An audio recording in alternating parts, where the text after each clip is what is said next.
les nyctalopes. Ça veut dire qu'ils voient la nuit.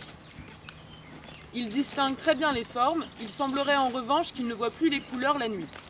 En revanche, contrairement à nous, ils ont besoin de plus de temps pour que leur vision s'adapte à l'obscurité ou à la lumière. C'est pour ça qu'ils marquent un temps d'arrêt lorsqu'on les entre ou sort d'un box ou d'un van par exemple.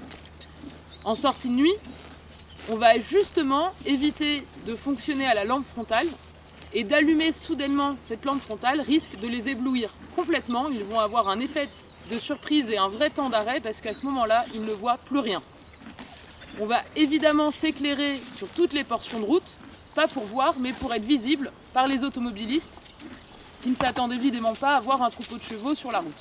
L'intérêt pour nous des chevauchés de nuit, c'est que comme le cavalier ne voit plus rien en forêt, la perte d'un sens, la vue, va décupler ses autres sens, l'ouïe, mais aussi les sensations, et donc la sensation aussi de la locomotion du cheval, le ressenti du terrain par le cheval, donc il va être bien plus à l'écoute de son cheval et bien plus dans ce ressenti.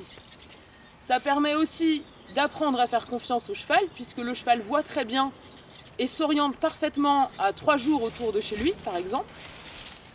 Donc le cavalier ne pouvant plus contrôler puisqu'il ne voit plus est obligé de lâcher prise et simplement d'accompagner le mouvement en faisant complètement confiance au cheval.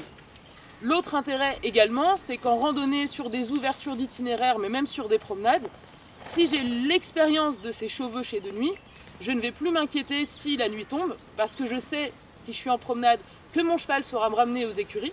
Il est évident qu'en orientation pure, sur des chemins qu'on ne connaît pas, de nuit, c'est très difficile de se repérer, évidemment. Et là, on est obligé d'avoir la frontale, et ou, même mieux, un téléphone GPS qui va nous dire si on est sur le bon chemin ou non.